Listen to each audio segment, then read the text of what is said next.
am thrilled to welcome Carl W. Handlin Wallace, former head of data science and artificial intelligence at Rappi, a unicorn in Colombia. Carl is an actual head of data science and artificial intelligence for Rappi. He has over 8 years of experience in the areas of applied data science, machine learning, and artificial intelligence. Extensive experience in fintech, insurtech, and proptech, an open source and an open data enthusiast, Python programmer, part of the organizing committee of the meetup, the Data Pub, for Mexico City. Carl will join us from Mexico. Today, Carl will share his experience with machine learning and model monitoring in production. Carl, take it over. Hi everyone. Thank you for joining me. So today we're going to talk about a little bit of machine learning model monitoring in production. This is something really hard to understand for me as well, coming from a traditional background. Still, it wasn't called machine learning yet. It was data mining. So it's going to be interesting, and welcome everybody. So just a little bit about me. I was the former head of Rappi Artificial Intelligence. Right now, I'm founding my own startup named Truly, and we believe in gathering data and doing analysis from the data help us understand the big problems from now. Truly now experiences in dealing with fraud, actually detecting and preventing fraud. And what I'm going to talk about here, it's about how do we use this data. We use them to build models, and then these models go into live production. And there's a missing link between those steps that we are going to talk today, which is monitoring. So thank you for joining me. So let's talk a little bit about the machine learning cycle. So when talking about the machine learning cycle, we usually, as I said before, I come from a traditional background. I was studying this topic around 9 years ago, and we will still call it data mining.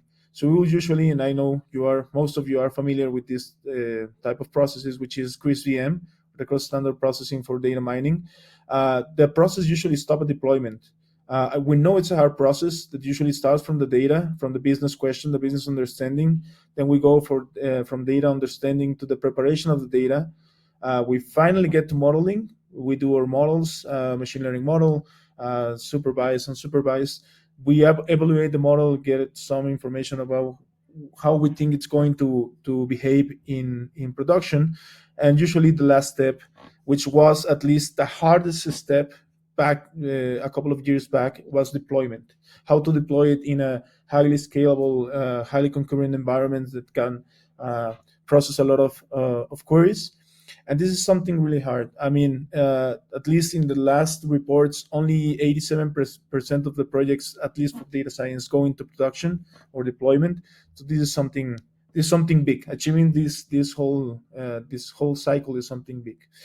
So it's hard to get there, but then we forget about maintains, about how the model is actually behaving in a production environment, and then when does it need to be giving some updates. And this is something we always forget. I think the question that usually get asked more is how do we make sure that the model continues to generate the desired productions as we think in the evaluation phase. Right? So there's clearly something wrong with the CRISP-VM cycle, and then we usually use updated version of the machine learning cycle that actually include a very crucial step, which is monitoring.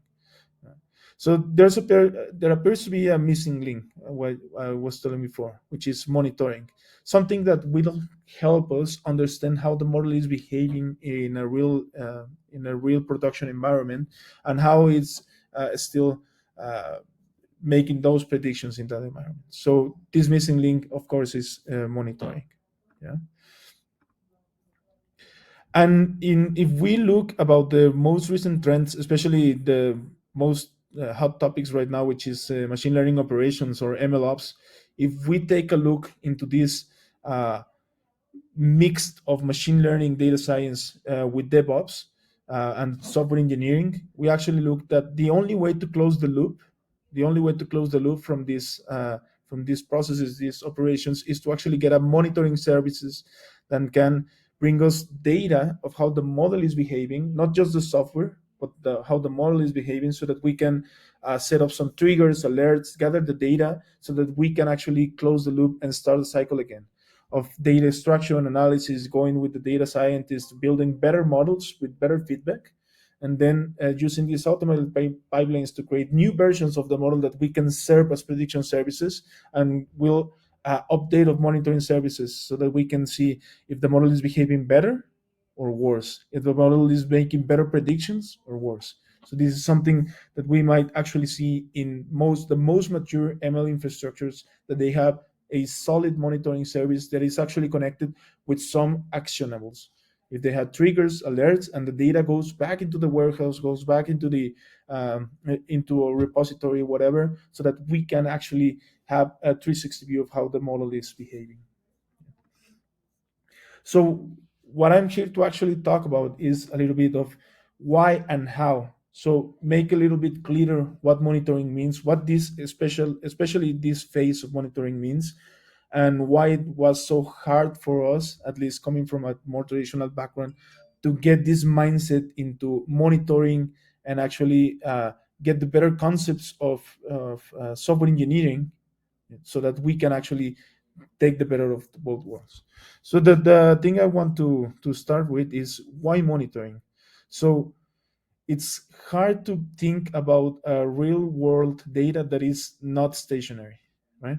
That is stationary, sorry, that doesn't change. So real world is rarely stationary, it always changes. I mean, I think the reality check that we had in 2020, which was the beginning of the pandemic of COVID-19, was the better example of how it broke mostly every system and every prediction system, right? From the face recognition software not being able to deal with the face mask, with the different trends that change from night to morning about the different consumer behavior, prediction on sales and inventory, everything just crashed. And I mean, this was not due to a lack of proper monitoring, of course, but the adaptability of dealing with this type of concerns and this type of unforeseen events. It's why monitoring is important. It's not that we can be always 100% prepared, but it's that we are prepared to be able to deal with this type of events. So when talking about machine learning, we usually have a new layer of complexity, which is data. With not is not code anymore. Like the traditional software system or software engineering, we are dealing with codes, inputs and outputs as well. But here we have an extra layer of complexity. Even if the data input is okay, the predictions might be wrong or the outputs might be wrong. So we have this new layer of complexity we need to think about in terms of monitoring. So a lot of things can go wrong in production environments. Software engineers and developer operations people know this well, but we can classify them in at least in the machine learning environment into two groups. We have the system or the traditional software problems where we know how to check. We know about service health, response time, latency, critical errors, uptime, everything that usually the persons in charge of monitoring traditional software base their alerts of that they can see if a system is behaving correctly, is working correctly, what to do in case of an emergency, and so on. But with the machine learning, is not just system anymore. We have data inputs and model outputs, as I was talking before. So data inputs is the data that go into the model. It can be images, tabular data, whatever, but it's the data that actually fits the model, the information. So in here, the problems that we can have is input drift, broken pipelines, missing values, data outage. So whatever affects the inputs of the data that goes to the model, which is critical for producing an answer. And then we have the model outputs. Right? So where we have a concept drift, what we are going to talk about in a little bit more minutes, but we can have a change in prediction distribution, model performance. We actually have can have biases or making predictions that undermine different classes. So this is the problems that we are going to talk about now, and why monitoring these problems is important. So we know how to deal with system monitoring. We have been doing it a lot, and now with all the cloud infrastructure, is easier than ever to actually build this type of dashboards reporting, and to be on top of the behavior of the system. So we have metrics like latency, memory usage, health pings, CPU rate, errors 500, error rates, and so on, to try to give us a clear understanding of how the system is behaving. Yeah, a lot of software we can use Grafana, Dynatrace, Datadog, New Relic, you name it. There's a lot of competitors in this realm, but it's hard to find something similar, at least in the last years, something similar for model monitoring. There's a lot of new trends, and there's a lot of new companies actually dealing and tackling these type of problems. But this is something that before going to the software, we need to understand ourselves so that we can either build it in-house, understand the problem, and then we can, if something suits, we can go out and look for a provider. But we talk about, okay, what are the metrics of the data? What are the metrics of the model that we can actually start monitoring to be on top of the behavior of the model? So in that case, I think something that summarizes it is model decay. This is what we are going to be looking at, or why are we monitoring, or processes that we are looking for model decay. The fact is that no model is forever, but the speed of decay varies. And just to summarize, what is model decay? It's the degradation of the model accuracy over time. We were telling before that no real world data is stationary, so we need to keep updating our data. We need to keep updating our concept of the thing we are going to predict, and that actually translates into model decay. So every model in production is going to start to see degradation over time, in either in accuracy, if whatever score we are looking, even the business KPI we are measuring, it's going to be to start decaying. Not all models decay at the same speed. Something do more or less in different times. But consider this: if we have the different components, we're talking about data inputs and model outputs. If we have model input data such as features, which is the main source for our model, and then a model prediction, what we're going to call y hat, and the true label population y, then we can start defining what causes model decay in terms of these terms. So what causes model decay? In this case, we can have different mixtures of these model components that might cause model decay. So we were talking about the concept before, the concept drift. Is a change in the true label given the features. So a change in the relationship between the input and the model true label. This is the most crucial drift, because is the one that is going to change the reality of the model. If we, for example, have a model that predicts or help us predict customer behavior for a given credit, this is going to change over time due to macroeconomic features, due to the people that are coming into our application or into our business. Actually, a lot of things can start going to change the concept drift, but it's actually this thing. This is something that we might be more on the lookout about, this type of accuracy that might suggest that the concept is different, and that we might need to retrain our model based on new data, new information, and new labels. And we are going to find it in two flavors: either virtual or real concept drift. The main difference is that with virtual drift, we might see a change in the distribution of the variables, especially in the input variables, but no change in the output label. So the concept is the same, but we see a shift in the population going, but the concept holds.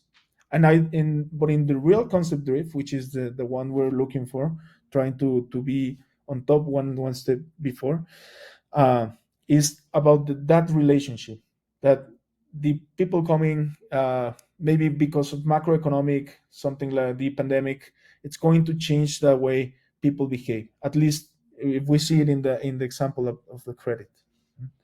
Then we can have a prediction drift. As I said before, for example, in something credit, it's going to take a lot of time to actually detect concept drift if we start to look into the with the true labels, because to detect it we need the true labels. But we can actually do some proxies, and especially with prediction drift, when we can see a change in the prediction label with the information that goes into the model, so that relationship, especially distributions and so on, then we can be one step forward that something might be not so good, that might translates into concept drift. Then we can have also label drift, a change in the label or a change in the distribution of the label, the true label, of course, and the feature drift, which is going to be something as the first line of defense. So we expect certain distribution of the different features that go into the model. For example, in the type of credit, we can have age, gender group, and so on. So this type of distribution is going to talk about the distribution that goes into the model, this feature. So this is a change into the features that go and actually fit the model. As I was telling before, this model decay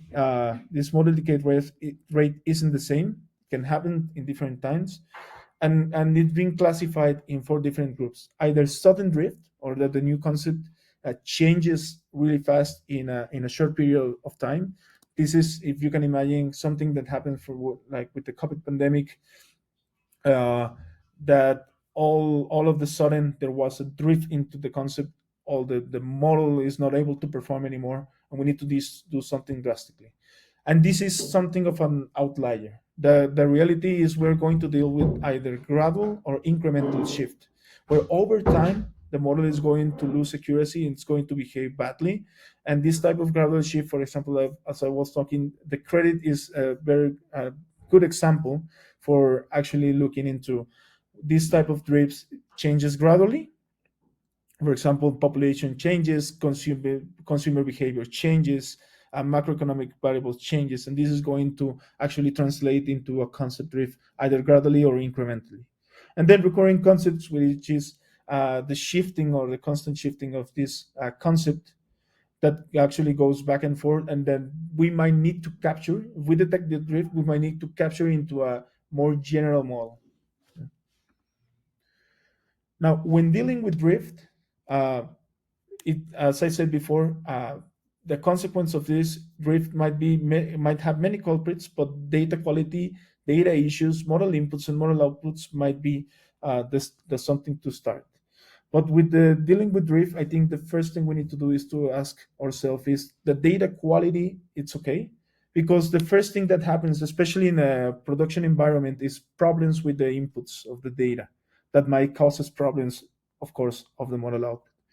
And I'm thinking about model broken pipelines. I don't know if if you have dealt with this before. Schema changes from the database, infrastructure updates, broken features, missing values, third-party data provider changes in the APIs or whatever actually brings the data into the model. And this might be the first culprit we might need to start checking. Okay, there's something wrong with the data, and we can use the traditional system verifications of data engineering to actually check everything is okay with the data. If everything is okay with the data, but we have concept drift, then something is a little bit harder to understand. So in this case, we have the tool of drift analysis. If that is okay, if we have verified that the data is correctly pulled from the database, is correctly pulled down from the different API providers and so on, then there might be real change. So we need a way to deal and detect this type of drifts. And we usually use drift analysis for this case, which is nothing more than comparing current data for some reference data. So it's actually comparing how the model is behaving right now with the way we intend to be behaved. How the distribution of the features is right now with the distribution of the features of the data the model was trained for. So the most common reference is for use the training data set, no? Or have something of a window of a data set that we can use for comparison. Mhm. In this case, we can see, for example, if we have a model that uses information about humidity, we can actually see how the distribution changes and how big is the distribution, and we're going to see some statistical tools for actually measuring that different the difference of distribution. So the different types of drift that we can have now, when we know it's not caused by the data, but we can have a real change. The first thing is to go into checking if we have performance drift. I think this is the most straightforward to understand, but it's the hardest to have, and I'm going to say to you why. But it's the most straightforward in the sense that is the way that we measure how the model is performing.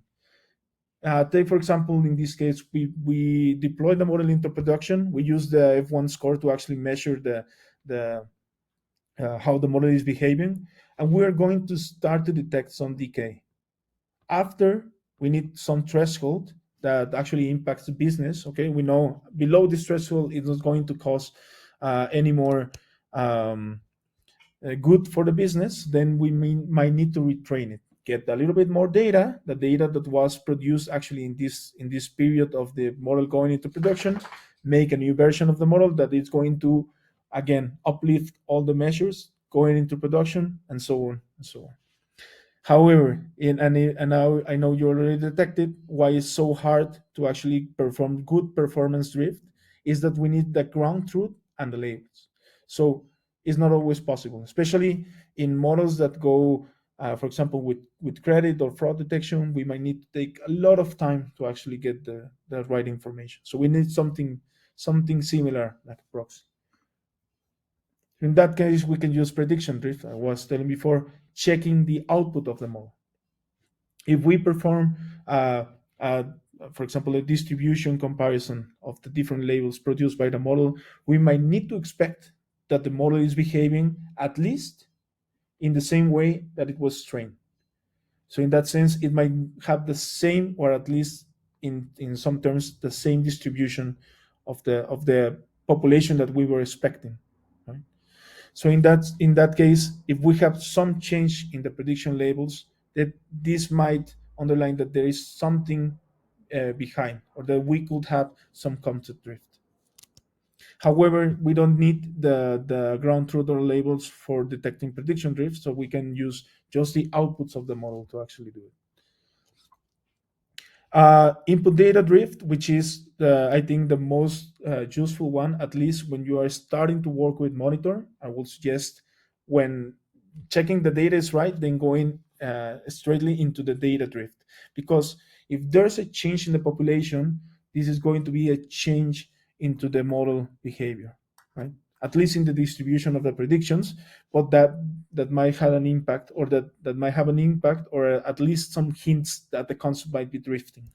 Right? In this case, we're going to take the distribution of the input feature that we are going to look out. For example, we can say age or whatever input of the model is going to be, and then compare it with the reference or the training model. In that case, so uh, just how do we detect drift? At least I was talking about the prediction drift, the concept drift, and the feature drift. If we have the labels quickly, what I was telling you before, that we can do uh, a, a prediction drift, sorry, a performance drift, sorry. We can use then statistical measures of how the model is behaving. We can do a population comparison. We can use statistical metrics such as mean, standard deviation, the distribution, and so on. But we have other types of tools of the drift detection method, early drift detection method, consume page Hinckley, and Atwin or adaptive window that we can use to actually detect this type of drifts. Mhm.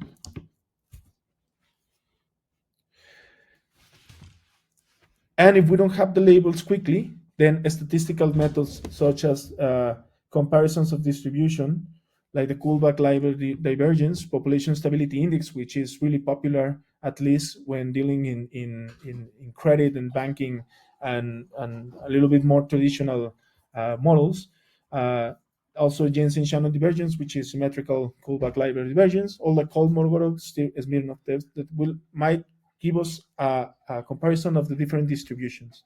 And then how I mean, there's no such thing as a objective or perfect test that will actually help us, but we need to have a sense, understand the model of how it's behaved, so that we can see how this drift is going to affect us.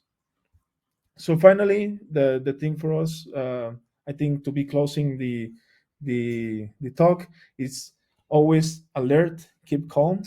I mean, this is always going to happen. It's easy to be one step ahead if you know all these tools and all the problems that you can have with your models in production. At least that's something of a hard lesson that we needed to understand, at least in our ecosystem here in Latin America, and especially in Rappi.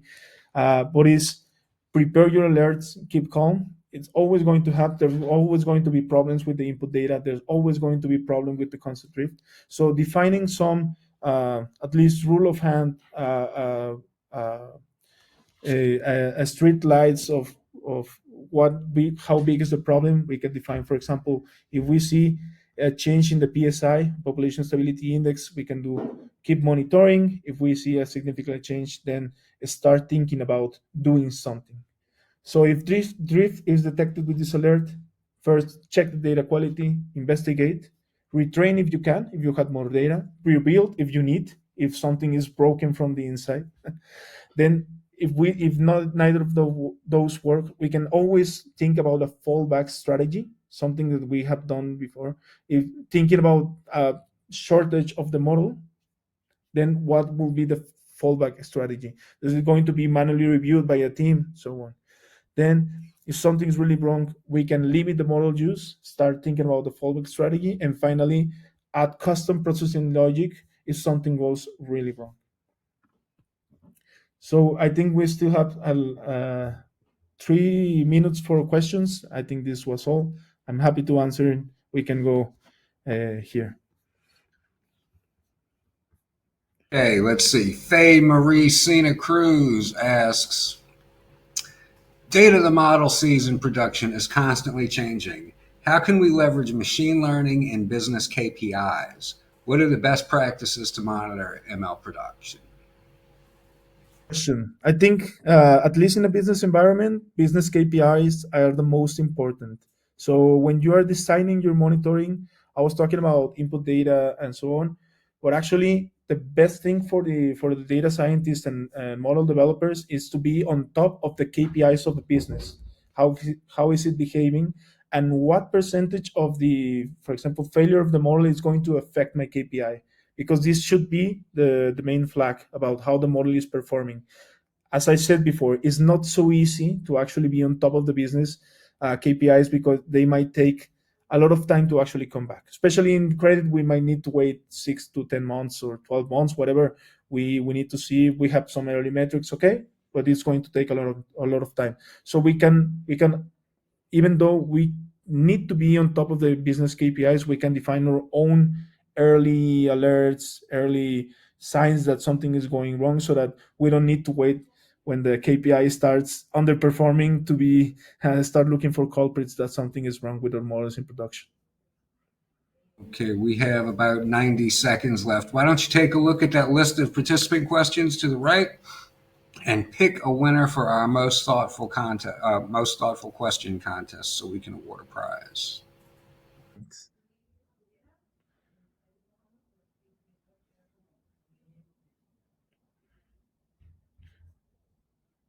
There's a lot of questions, really good.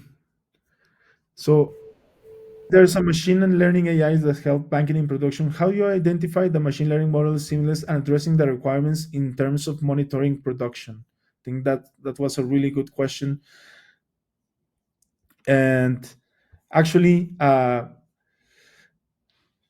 I mean, addressing the requirements, at least I think it goes back with the business KPI of actually understanding the business. I mean, we do models to actually improve our processes, improve our KPIs. So this might need be the first requirement. If we have something that can be improved, and that we have the capabilities of doing a model or doing, and of course the data, then we can do those as the requirements. But the main driver of these type of systems should be and need to be the business as well.